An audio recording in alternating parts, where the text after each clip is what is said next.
एक बार फिर से आप सभी का स्वागत है एमएस एजुकेट यूट्यूब चैनल पर।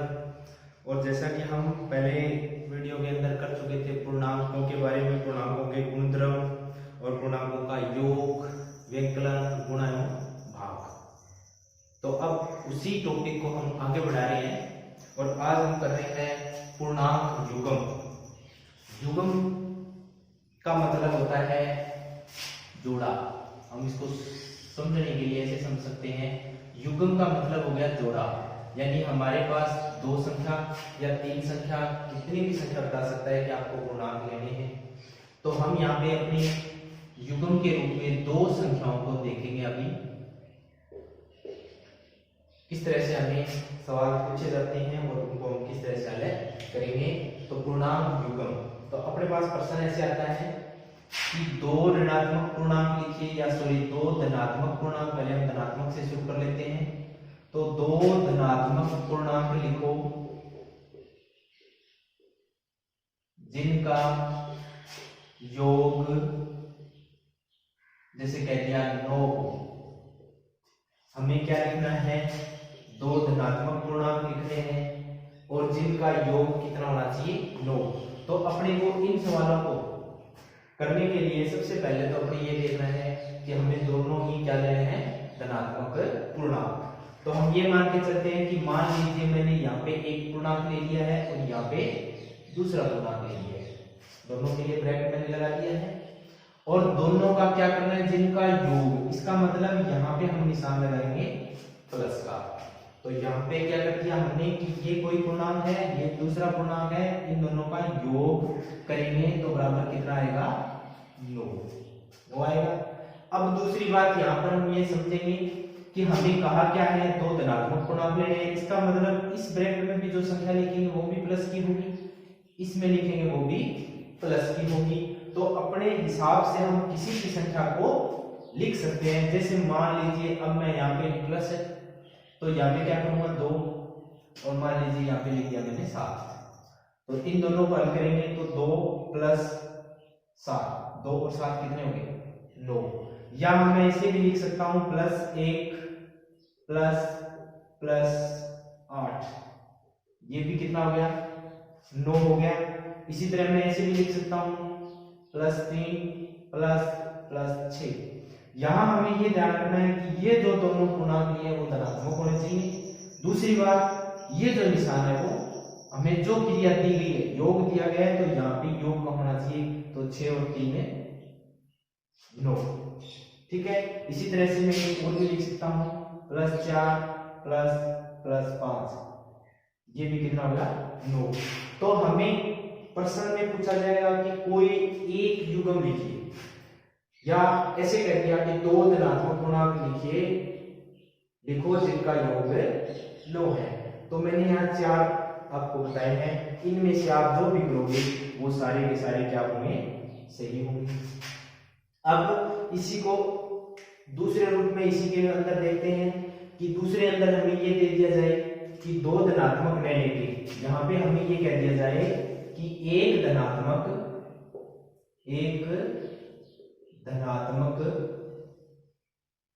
व एक ऋणात्मक। यानी हमें दो पूर्णांक लिखने हैं, एक धनात्मक लिखना है और एक ऋणात्मक लिखना है, और इन दोनों का जो मान है, यानी जिनका जो योग है वो क्या आएगा, 9 आएगा। तो यहां हमें समझने के लिए वही तरीका आपने दोबारा अपनाएंगे कि हम ये मान के चलते हैं कि यहाँ पे हमने पूर्णांक लिखा है, या दूसरा लिखेंगे, इनका योग होना चाहिए। तो बीच में निशान हमने जोड़ कर दे दिया, दूसरा क्या है, 9। लेकिन अब वो पूर्णांक हम लिखते हैं तो इसमें कहा है एक धनात्मक, तो मैं एक में प्लस का निशान लगा लेता हूँ, एक ऋणात्मक, दूसरे में मैं क्या लगा लेता हूँ, माइनस का, क्योंकि एक धनात्मक हो जाएगा एक ऋणात्मक। अब हम इसमें संख्या निर्धारित करते हैं। तो जैसे मान लीजिए मैंने यहाँ संख्या लिखी 7, ठीक है, 7 लिखी, यहाँ पे निशान प्लस का है, लेकिन आगे वाला जो पूर्णांक है वो ऋणात्मक है। तो जब हम इनको ब्रैकेट को खोल लेंगे तो प्लस की माइनस के साथ गुणा हो रही है, तो ये निशान क्या है, माइनस का है। यानी ये तो +7 हो जाएगा, इधर क्या निशान हो जाएगा, माइनस का।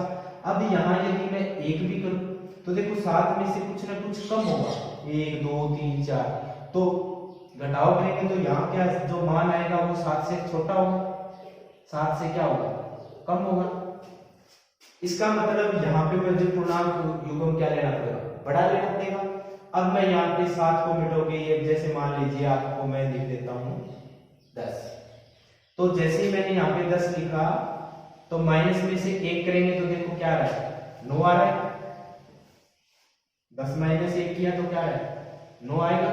और हमारा जो हम युग्म याद कर रहे थे वो युग्म बन भी रहा है। तो हम क्या करेंगे, यहाँ पे लिख देंगे कि एक तो धनात्मक पूर्णांक तो 10 हो गया और ऋणात्मक पूर्णांक 1 हो गया।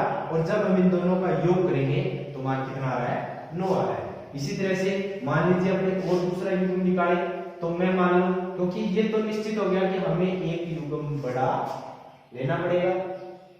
तो जब ऋणात्मक करते हैं तो जो मान हमें निकालना है उससे बड़ी संख्या लेनी पड़ेगी।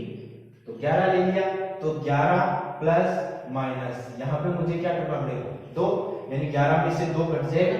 क्योंकि जैसे हम इस ब्रैकेट को खोल लेंगे तो ये तो 11 प्लस का आ गया, ये दोनों की गुणा हो जाएगी क्योंकि निशान सेम है। माइनस की प्लस की मैंने पिछले वीडियो में बताया माइनस आएगा।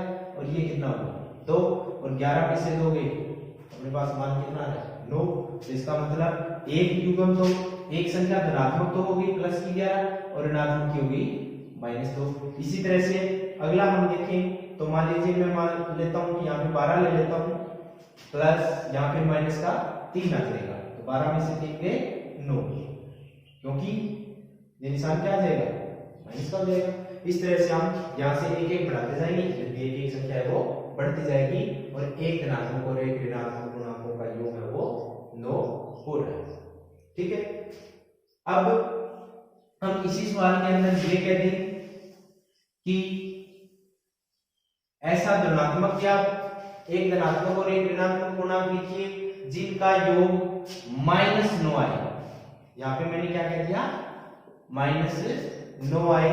तब हम क्या करेंगे, वही संख्या मान लीजिए मैंने 10 लिया प्लस का, जिनका योग, तो यहाँ पे निशान योग का रहेगा दूसरा पूर्णांक हमें यहाँ पे लिखना है। मान लीजिए मैंने -1 ले लिया, ये अभी मान रहे हैं तो -10 हो गया। इस ब्रैकेट को खोलेंगे तो माइनस का क्या आ रहा है, 1 आ रहा है और हमारे पास उत्तर क्या आ रहा है, 9। जबकि हमें चाहिए क्या, -9। इसका मतलब क्यों न मैं इसको ऋणात्मक पूर्णांक कर लूं और इसको धनात्मक पूर्णांक कर लूं, तो क्या होगा, ये माइनस का 10 आ जाएगा और प्लस की प्लस के साथ गुणा होगी प्लस। अब हम यहाँ देखेंगे कि एक माइनस और एक माइनस है और एक प्लस है, दोनों अलग अलग निशान है, इसलिए होगा क्या, घटाओ। और जो निशान आएगा जो बड़ी संख्या के आगे है, तो बड़ी संख्या के आगे माइनस है तो इसका मतलब यहाँ पे निशान माइनस आएगा। 10 में से गया 9, तो अपने पास देखो मान क्या प्राप्त हो रहा है, -9 प्राप्त हो रहा है। तो हमें हमारे जो पूर्णांक युग्म हो गए वो क्या हो गए, -10 प्लस 1। इससे अपने ये स्पष्ट भी हो रहा है कि अपने को यदि माइनस ऋणात्मक मान लेना है तो हमें जो बड़ी संख्या है वो ऋणात्मक की लेनी पड़ेगी। बड़ी संख्या है वो ऋणात्मक लेंगे तभी ऋणात्मक आएगा, यदि छोटी लेंगे तो ऋणात्मक मान नहीं आएगा। इस तरह से एक धनात्मक और एक ऋणात्मक हमने ले लिया और जिनको योग हमें ज्ञात करना है। इसी तरह से अपने एक उदाहरण और देखते हैं। मान लीजिए अपने पास दोनों ऋणात्मक संख्याएं दे, दोनों ऋणात्मक संख्याएं दे, यहाँ पे हम लिख देते हैं 2 ऋणात्मक संख्याएं, 2 ऋणात्मक पूर्णांक लिखो जिनका योग -9 हो। मान लीजिए मैंने यहाँ पे कोई संख्या लिखनी है, ये भी ऋणात्मक की लिखनी है, करना योग है, यहाँ भी जो संख्या लिखनी है वो भी ऋणात्मक लिखनी है। दोनों मैंने ऋणात्मक लिख ली और उत्तर जो आएगा अपने पास वो भी ऋणात्मक आना चाहिए।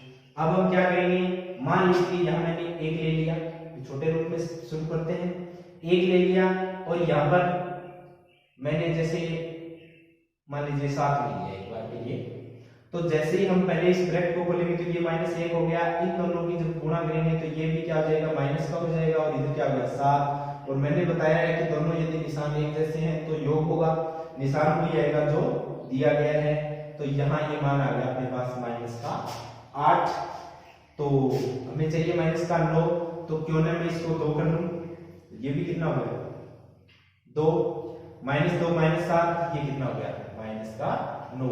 अब यहाँ देखना है कि मैं क्रियाएं जरूर योग करवा रहा हूं, क्योंकि इसने कहा योग करो, योग करवा रहा हूं। ऋणात्मक लिए हैं, दोनों मैंने ऋणात्मक पूर्णांक लिए हैं। उत्तर भी मेरे पास क्या है, -9। तो यहाँ हम ये देखेंगे कि अपने जो हमें तो पूर्णांक बताने हैं, तो हम ये कहेंगे कि एक तो पूर्णांक है -2 और एक पूर्णांक है -7। इन युग्मों का जब हम योग करेंगे तो मान हमारे पास -9 प्राप्त होगा। ठीक है, इसी तरह से ये तो आ गई योग की बात। यहाँ यदि योग ने कहकर हमें ये कह दे कि जिनका व्यंकलन -9 आए, व्यंकलन का मतलब, या ये कह दे कि घटाओ, व्यंकलन का मतलब होता है घटाओ, तो हमें दो ऋणात्मक पूर्णांक लिखने हैं। क्रिया सभी में सेम होगी कि हमें दो पूर्णांक लिखने हैं, तो दो के लिए अपने ब्रैकेट लगा लेंगे। उसके बाद जो क्रिया करनी है वो उनके बीच में लिख दें। हमें यहाँ जिनका व्यंकलन यानी घटाव किया है तो हम क्या करेंगे, माइनस का निशान, और ऋणात्मक पूर्णांक लिख रहे हैं तो यहाँ भी जो संख्या होगी वो माइनस की और यहाँ भी संख्या होगी वो माइनस की। अब मान लीजिए मैं यहाँ लिख देता हूँ 7 और यहाँ लिख देता हूँ 2। एक बार हम जोड़ के मान के देखते हैं कि 7 और 2 कितना होता है, 9। अब हमें करना क्या है, यहाँ पे -9 लाना है, तो आ कितना रहा है देखते हैं, -7। जब हम इन दोनों निशानों के आपस में गुणा करेंगे तो ये क्या हो जाएंगे, प्लस के, और ये मान कितना हो गया, 2। ये मान कितना हुआ, -7 + 2, मतलब एक प्लस का एक माइनस का होगा घटाओ, तो निशान तो बड़ी संख्या का है, तो कितना गया, -5, जबकि हमें लाना कितना था, -9। तो इसका मतलब ये हुआ कि क्यों नहीं इस संख्या को बढ़ा दूं, तो मान माइनस वाले बढ़ा दूं तो भी माइनस का बढ़ेगा। तो यहाँ मैं जो 4 बढ़ाने हैं तो 7 और 4 कर देता हूँ 11, क्योंकि 5 4 9 होंगे। अब 11 करेंगे तब हम देखेंगे कि ये क्या हो रहा है, -11, ये प्लस का 2, यहाँ इन दोनों को घटाव किया तो हमारे पास कितना रहा है, -9। तो हमारे पास क्या रहा है, -9 आ रहा है। तो यहाँ मैंने देखो ये भी ऋणात्मक पूर्णांक है, ये भी ऋणात्मक पूर्णांक है, दोनों का घटाव किया है और मान हमारे पास -9 प्राप्त हुआ है।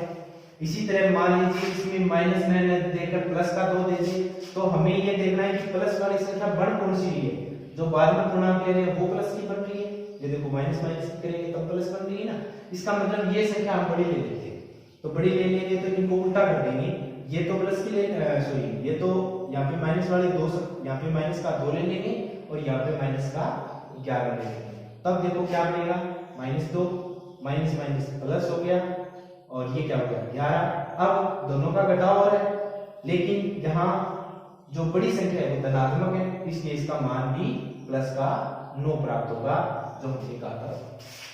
ठीक है, इसी तरह हमें कोई संक्रिया दे देगा, अभी संक्रिया के ऊपर बात कर लेते हैं। हमें पूर्णांक वैसे लिखने हैं जैसे मैंने ये तरीका बताया है। अब हमने बात कर लेते हैं कि जिनका गुणा, हमें ये दे दिया कि जिनका गुणा 9 आए, या हम ये कह सकते हैं कि जिनका गुणा 12 आए। तो ये देखो एक ऋणात्मक एक पूर्णांक, ये दूसरा पूर्णांक मान लेते हैं, इनके बीच की जो क्रिया करनी है वो हमें गुणा का निशान लगा लिया। ऋणात्मक लेना है तो दोनों के निशान माइनस ले लिया। अब हमें पता है कि दो संख्याओं की गुणा करते हैं तो 12 आता है, या तो 6 और 2 की गुणा करेंगे 2 बार आएगा, या 4 और 3 की करेंगे 2 बार आएगा, या 12 और 1 की करेंगे 2 बार आएगा। अपने पास तीन संख्याओं में 12 आ रहा है। अब हम इनकी इन संख्याओं को रख लेते हैं। तो यहाँ देखो मैंने 6 रखा, यहाँ मैंने 2 रखा। तो पहले अपने गुणा में देखते हैं कि दोनों निशानों की गुणा होगी तो माइनस और माइनस प्लस हो जाएगी। 6 दूनी 12, तो देखो प्लस के 12 आ गए, इसका मतलब एक युग्म ये हो गया। दूसरा मैं यहाँ पे ले लेता हूँ -4 गुणा -3, इन दोनों का योग भी करेंगे तो माइनस के साथ गुणा करेंगे तो प्लस हो जाएगा, और 4 की गुणा 3 के साथ करेंगे तो 4 दिए 12, तो दूसरा युग्म ये हो गया। इसी तरह अगर हम तीसरा देखें तो मैं ये मान लेता हूँ -12 और गुणा में -1, ये दोनों पूर्णांक ले लेते हैं, माइनस के साथ प्लस, और 12 1 का 12, तो अपने पास मान है +12 आ रहा है, ये हो गया। ठीक है, तो इस तरह से हमें किसी भी जो हमें युग्म ज्ञात करने हैं, दो युग्म, उनमें किस संक्रियाओं के द्वारा हम है वो पूर्णांक लिखकर जो मान प्राप्त होना है वो हम पूर्णांक युग्म ज्ञात कर सकते हैं। तो एक छोटा सा टॉपिक है, जिसे आप ध्यान से आप अपने हिसाब से कोई भी संख्या लिखकर एक धनात्मक लेकर एक ऋणात्मक या दोनों ऋणात्मक या दोनों धनात्मक, तीन तरह की बन रही है, या तो एक ऋणात्मक ले ले, एक धनात्मक ले ले, या दोनों ऋणात्मक ले ले, या दोनों धनात्मक ले ले।